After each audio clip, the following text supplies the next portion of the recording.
Hello दोस्तों, स्वागत है आपका हमारे इस चैनल आर के सिविल सर्विसेज स्टडी पॉइंट में। देखिए फ्रेंड्स, इस वीडियो में हम बात करेंगे महत्वपूर्ण और अहम खबरों की, जो कि आपके लिहाज से काफ़ी खास हो सकती है, इसलिए लास्ट तक देख लीजिएगा।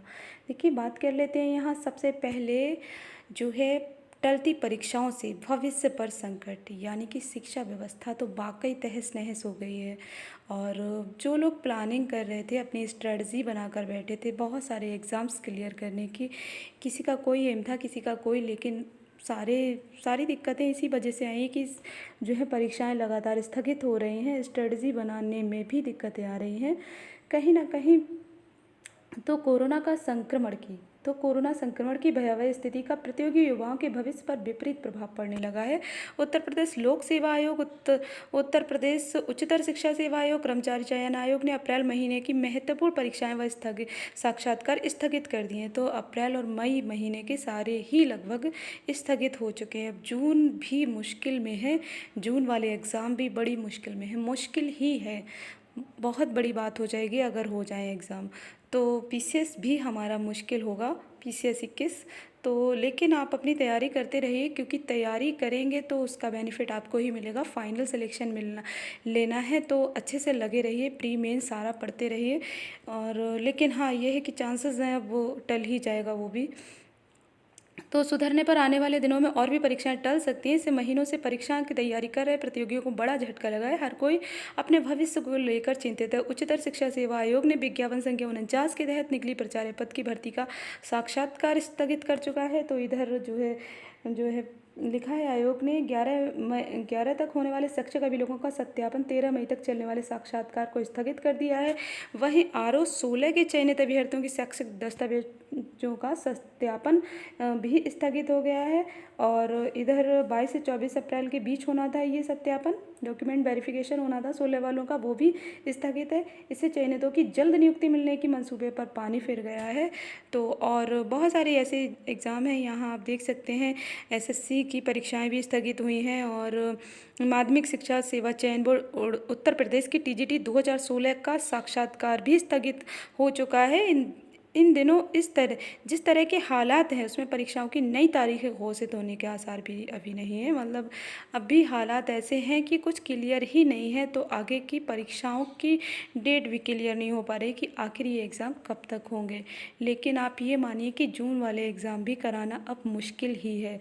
अप्रैल मई के तो स्थगित हो ही चुके हैं, तो इससे बहुत ज़्यादा भविष्य पर भी संकट ही है। लेकिन क्या कर सकते हैं, बस आप लोग पढ़ाई करते रहिए। 2-3 महीने हैं मुश्किल भरे, लेकिन ऐसा नहीं है हालात हमेशा ऐसे रहेंगे। जुलाई के बाद पूरे आसार हैं सुधरने के। तो आप बस मेहनत कीजिए और जो टाइम मिला है उसका बेस्ट यूज़ कीजिए, क्योंकि कुछ टाइम मिला है तो इसको ये मत मानिए कि बेकार जा रहा है, ऐसा कुछ नहीं है। बट टाइम का यूज़ करना है। आप बेस्ट यूज़ किस तरीके से कर सकते हैं वो आप समझ सकते हैं बेहतर तरीके से।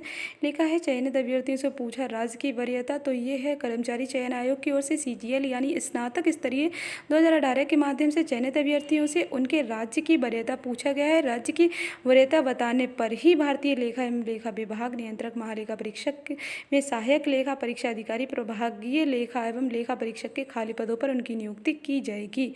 तो इसमें आपको वरीयता देनी है और जो है राज्य की प्राथमिकता व सत्यापन फॉर्म से संबंधित समस्त ब्यौरा 17 मई तक ऑनलाइन भरना होगा। तो ये आप लोग देख लीजिएगा।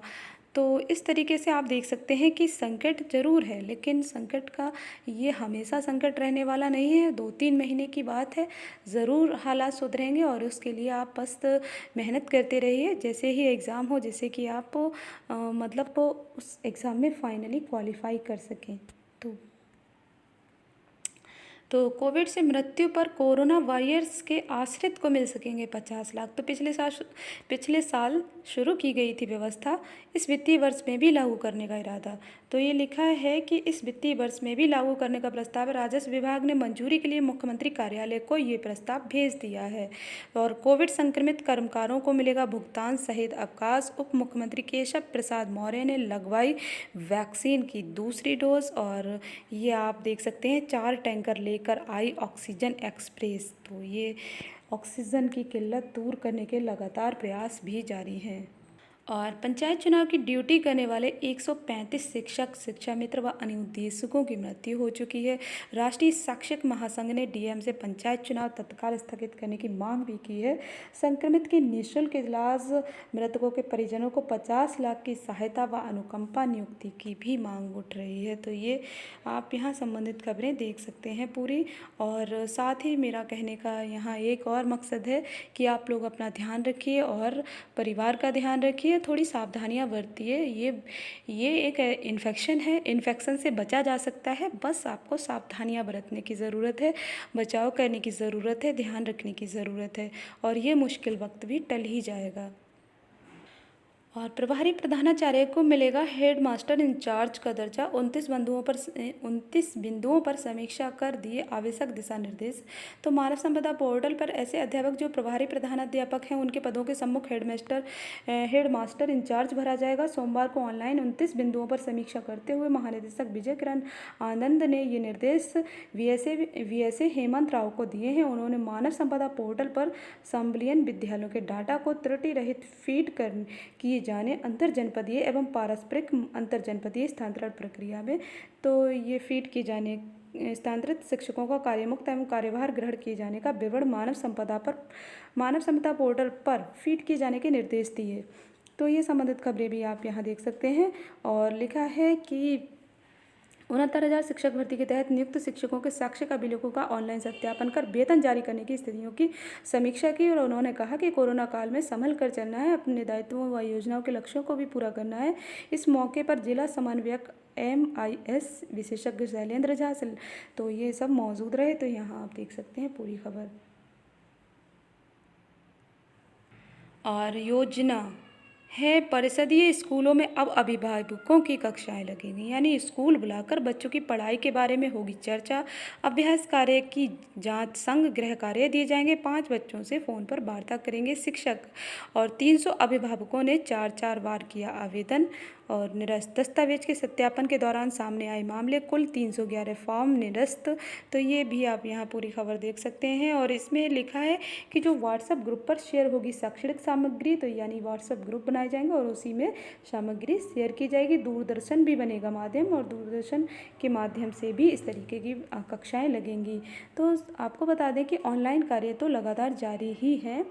और हम यहाँ LT की भी बात कर लेते हैं। तो LT की बात करें, काफ़ी लोग परेशान हैं और इस बीच परेशानी की बात भी है कि LT के लिए काउंसलिंग भी स्टार्ट नहीं हो पा रही है। नियुक्ति की तो बात चलिए हम छोड़ देते हैं, अभी कुछ दिन रुक जाते हैं, लेकिन काउंसलिंग स्टार्ट हो उससे क्या मतलब। और सॉफ्ट कॉपी भी मसला एक ऐसा है कि बहुत बड़ा मसला नहीं है, उसमें त्रुटि ही सुधार करना था और वो भी नहीं हो पा रहा है। सुना जा रहा है कि आयोग में जो है अभी कर्मचारी ही कम आ रहे हैं, मतलब वहाँ कार्य ही बहुत विलम्ब हो गया है, कार्य में बहुत रुकावट आ रही है। इसी वजह से जो है सॉफ्ट कॉपी वाला मामला हमारा फाइनल नहीं हो पा रहा है। लेकिन हम लोग अपनी आवाज़ लगातार बुलंद रखें, आवाज़ को तेज़ रखें और जैसे जो भी माध्यम हो, सोशल मीडिया एक बेहतर विकल्प है आपके सामने, क्योंकि अभी हम लोग बस यही कर सकते हैं। विक्की खान जी से भी मेरी बात हुई थी, उन्होंने भी यही कहा कि अभी आयोग में जिनसे बात की थी वो अभी भी स्वस्थ नहीं है, काफ़ी कर्मचारी संक्रमित हैं और अभी कोई कार्य हो नहीं पा रहा है ठीक से वहाँ, इसलिए अभी सॉफ्ट कॉपी वाला मामला शांत पड़ा हुआ है। लेकिन जल्दी ही कुछ भी अगर सुधार होता है, उनकी हालत में सुधार होता है, जो कर्मचारी हैं वहाँ के और अपने कार्य पर आते हैं, तो तुरंत सॉफ्ट कॉपी वाला मामला सुलझा जाएगा। और साथ ही चेयरमैन साहब ने भी अभी कार्यभार ग्रहण नहीं किया है। अगर चेयरमैन साहब कार्यभार ग्रहण कर लेते हैं तो उनके सामने हम ये बिंदु ज़रूर रखेंगे। तो इस वजह से प्रतियोगी मोर्चा भी कुछ नहीं कर पा रहा है। प्रतियोगी मोर्चा ऐसा नहीं है, आप लोग फालतू के ब्लेम ना किया करें। देखिए, प्रतियोगी मोर्चा अपनी तरफ से पूरी कोशिश कर रहा है, लेकिन बात यही है कि प्रतियोगी मोर्चा भी तो बेबस है, हम लोगों की तरह वो भी बेबस है। क्या कर सकते हैं, आयोग जाकर सिर्फ पता कर सकते हैं कि संबंधित कर्मचारी आ रहे हैं या नहीं आ रहे हैं, और वहाँ पता चलता है कि संबंधित कर्मचारी संक्रमित हैं, कोई भी कर्मचारी कार्य पर नहीं आ रहे, इक्का दुक्का लोग आ रहे हैं, तो इस तरीके से काम नहीं निपटेगा। तो और रही बात फिर ऊपर से जो है हमारे चेयरमैन साहब ही नहीं आ रहे हैं, तो बात यह है कि अभी उन्होंने कार्यभार ग्रहण ही नहीं किया है, और कार्यभार जब ग्रहण कर लेंगे तभी कुछ हो सकेगा। मुझे तो अब यही लग रहा है कि अब नए चेयरमैन साहब कार्यभार ग्रहण कर लें, तभी कार्य आगे बढ़ेगा। फिलहाल बस यही है, जल्द से जल्द इस समस्या से निजात मिले और हमें अपनी अपनी मांग हाँ लेकिन लगातार जारी रखनी है, क्योंकि सीएम साहब चाहेंगे, आदेश देंगे अगर आयोग को, तो ये कार्य बहुत जल्द निबट सकता है। लेकिन हमें अपनी आवाज़ बुलंद रखनी है। जैसे भी ट्वीट है, मेल है या फिर सोशल मीडिया पर अन्य तरीक़ों से आप अपनी बात रख सकते हैं, या डायरेक्ट अगर आपका कोई कॉन्टैक्ट है किसी से तो वहाँ भी आप संपर्क कर सकते हैं। शिक्षकों को ऑनलाइन करना होगा आवेदन, ई कंटेंट बनाएंगे तभी गुरुजी पुरस्कार पाएंगे। यानी राज्य अध्यापक पुरस्कार के लिए शिक्षक 31 मई तक आवेदन कर सकते हैं। इस बार देखा जाएगा कि शिक्षकों ने कितना मटेरियल का प्रयोग किया है, उसी आधार पर शिक्षकों को राज्य पुरस्कार के लिए चयन किया जाएगा। तो ये आप देख सकते हैं पूरी खबर। शिक्षकों को प्रोत्साहित करने के लिए विभाग की ओर से उठाए गए कदम, और यहाँ पूरी खबर देख लीजिए आप। और एडेड स्कूलों में सरकार करेगी शिक्षकों की भर्ती। अब एडेड स्कूलों में भी पढ़ाई से लेकर शिक्षकों तक की गुणवत्ता पर राज्य सरकार शिकंजा कसेगी। राज्य सरकार पहली बार एडेड जूनियर हाई स्कूलों के शिक्षकों की भर्ती करने जा रही है। यहाँ पर मिशन प्रेरणा के साथ मानव संपदा पोर्टल भी अनिवार्य कर दिया गया है। इन स्कूलों में सरकारी स्कूलों वाला शैक्षणिक कैलेंडर लागू होगा। मिशन प्रेरणा के तहत यहाँ के लर्निंग गोल भी वही होंगे जो सरकार ने तय किए हैं। तो ये आप देख लीजिएगा, यानी सरकार जो है लगातार इस संबंध में प्रयास जारी रखेगी। और मतगणना की बारी आएगी तो फिर निगेटिव रिपोर्ट पर ही मतगणना स्थल पर होगा प्रवेश। कोरोना से बचाव के लिए प्रशासन की ओर से पूरी सावधानी। इकोना ब्लॉक में सत्यार्यन स्कूल में मतगणना होगी। तो ये आप पूरा देख लीजिएगा, क्योंकि यही बात ज़रूरी है कि जहाँ मतगणना होगी, यानी कि 2 मई को जो है फाइनल हो जाएगा, तो उससे पहले मतगणना होगी, तो वहाँ जो है निगेटिव रिपोर्ट ज़रूरी है। और निजी अस्पतालों में मुफ्त में मिल सकेगा रेमडेसिविर और सौगात। कोरोना संक्रमित कामगारों को मिलेगा 28 दिन का सवैतनिक अवकाश, खुद खरीद सकेंगे। और ये आप देख लीजिए, मुख्यमंत्री ने ज़रूरतमंद कोरोना मरीजों की दी राहत। डीएम और सीएमओ के स्तर से उपलब्ध होगी। और ई पाठशाला का खुला ताला, हर दिन 5 विद्यार्थियों से बात करेंगे शिक्षक। और दिल्ली में सभी को मुफ्त टीका। मुख्यमंत्री केजरीवाल ने 1.34 करोड़ टीका खरीदने की मंजूरी दी। 90 लाख लोग दायरे में आएंगे। तो यहाँ सब बातें आप देख सकते हैं। और अधीनस्थ अदालतों में भी अब मुकदमों की वर्चुअल सुनवाई। हाईकोर्ट की प्रधान पीठ में सिर्फ वर्चुअल सुनवाई। तो यहाँ आप देख लीजिएगा पूरी खबर। और कोरोना की दूसरी लहर के लिए सिर्फ चुनाव आयोग जिम्मेदार, ये मद्रास हाईकोर्ट की मतलब टिप्पणी है। बेहद तल्ख टिप्पणी। आयोग को बताया सबसे गैर जिम्मेदार संस्था। कहा अधिकारियों के खिलाफ दर्ज हो सकता है हत्या का मामला। चुनाव के दौरान रैलियों की अनुमति देने के लिए भी घेरा। 2 मई को मतगणना रोकने की दी चेतावनी। निजी बैंकों के शीर्ष पदों के लिए 70 वर्ष की आयु सीमा तय। आरबीआई का निर्देश, लगातार 15 वर्ष तक ही रह सकेंगे एमडी, सीईओ और पूर्णकालिक निदेशक। 3 साल तक उस बैंक में कोई पद नहीं लेने पर हो सकेगी पुनः नियुक्ति। और भारत में कोविड से मुकाबले के लिए 135 करोड़ रुपए देगा। और कोरोना के बढ़ते मामलों की वजह से नवोदय विद्यालय समेत उच्च शिक्षण संस्थान छात्रों को घर भेजने में जुटे। मोदी ने बाइडेन को बताए संक्रमण के हाल। दोनों नेताओं में करीब 20 मिनट हुई वार्ता। कहा कि अब बाइडेन बोले, भारत ने संकट में हमारी मदद की, अब हम करेंगे। और एसआई और एएसआई भर्ती परीक्षा के फाइनल अंक जारी। अभ्यर्थी एसएससी की वेबसाइट पर 15 मई तक देख सकते हैं अंक। तो ये आप संबंधित खबर यहाँ पूरी देख सकते हैं अगर आप इससे जुड़े हैं तो। और सुविधा, माध्यमिक शिक्षक भी अब कर सकेंगे वर्क फ्रॉम होम। शासन ने जारी किया आदेश, घर से ही विद्यार्थियों को ऑनलाइन कक्षाओं में पढ़ाएंगे। माध्यमिक के शिक्षकों ने की आदेश की सराहना। तो ये आज के वीडियो की ख़ास खबरें हैं। आज की बस इतनी ही। Thank you, bye bye.